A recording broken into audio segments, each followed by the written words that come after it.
anak itu adalah merupakan tanggung jawab kita dunia sampai nanti di akhirat. Kenapa seperti itu, teman-temanku sekalian?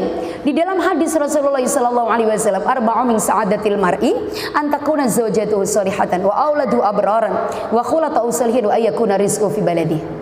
Karena ternyata anak-anak itu adalah yang menjamin kebahagiaan hidup kita. Itu adalah anak-anak yang baik-baik. Kenapa dikatakan oleh Nabi seperti itu? Karena anak-anak itu merupakan amanah Allah diberikan kepada kita orang tua, yang mana kita ditugaskan oleh Allah mengantarkan anak-anak kita itu menjadi anak-anak yang soleh dan solihah. Artinya anak-anak yang baik-baik itu ditugaskan kepada setiap orang tua.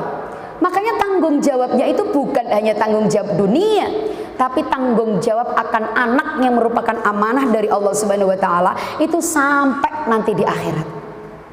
Na'udzubillahi min dzalik, teman-temanku sekalian, kalau kemudian kita menjadi orang tua dan ternyata kita memiliki anak-anak yang tidak soleh ataupun tidak solihah. Karena apa? Anak ketika melakukan kemaksiatan itu sampai kapanpun, maka kedua orang tuanya lah yang menanggung dosa-dosanya. Jadi jangan kemudian mengatakan, kan anak sudah balik, maka kemudian dosanya pasti ditanggung sendiri. Tidak, teman-temanku sekalian. Jadi sampai kapanpun yang namanya anak itu adalah tanggung jawab orang tuanya. Mau mereka sudah balik, mau mereka katakanlah sudah menikah, itu bukan tanggung jawab dunia saja. Sampai nanti di akhirat, maka kita orang tua ini masih tetap dimintai pertanggungjawaban oleh Allah Subhanahu wa taala.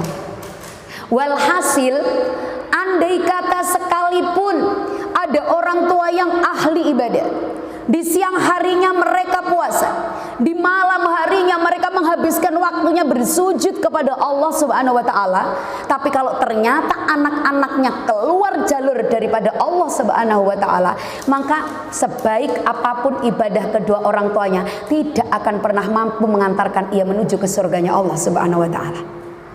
Jadi nanti anak-anak ini protes, Bu. Jadi contoh, karena kita ahli majelis taklim, karena kita banyak ilmu, kita banyak amalan, katakanlah yang saya katakan tadi, siang harinya puasa, malam harinya full ibadah, ini kan pasti ada garantinya masuk surga.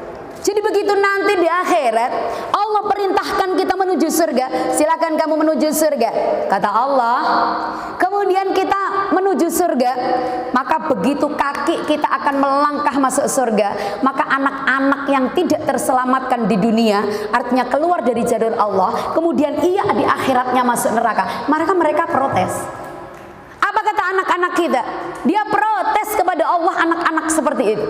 Mereka mengatakan, ya Allah, saya tidak ridha, ya Allah. Kenapa orang tua kami kau masukkan ke surga, sementara kami kau masukkan neraka? Saya tidak ridha, ya Allah. Dulu ketika di dunia, aku bisa seperti ini karena aku dibiarkan oleh orang tuaku. Ia sibuk akan kegiatannya sendiri, ia sibuk dengan urusannya sendiri, maka aku tidak dididiknya dengan baik, aku tidak dibimbingnya menjadi orang yang dekat denganmu, aku tidak dibimbingnya menjadi orang yang dekat dengan Rasulmu. Ini karena kesalahan orang tuaku, maka aku seperti ini, ya Allah. Aku melakukan kemaksiatan seperti ini bukan serta-merta kesalahanku, tapi karena memang aku tidak dididik oleh orang tuaku. Maka aku nggak ridho, ya Allah, kalau orang tuaku engkau masukkan ke surga. Apa yang kemudian terjadi? Allah maka kemudian memanggil kita lagi. Apakah betul wahai fulan, engkau memiliki anak-anak yang di neraka seperti itu? Maka otomatis karena memang anak kita, maka kita mengatakan kepada Allah, betul ya Allah. Karena kesalahanmu lah, maka anakmu menjadi anak yang maksiat, menjadi anak yang banyak melakukan dosa, maka engkau aku sungkurkan ke neraka. Na'udzubillahi min dzalik. Jadi ibadah itu ternyata nggak cukup untuk diri pribadi, teman-temanku sekalian. Kita punya tanggung jawab keluarga, utamanya adalah anak-anak. Ini karena pertanggungjawaban bukan hanya sampai di dunia, tapi sampai nanti di akhirat. Nah, oleh karena itu jangan lupa di majelis-majelis seperti ini, utamanya adalah kita doakan anak-anak kita. Karena doa ibu itu adalah luar biasa. Doa ibu itu melebihi daripada doanya ulama. Doa ibu itu lebih baik daripada doanya ustadz-ustadz.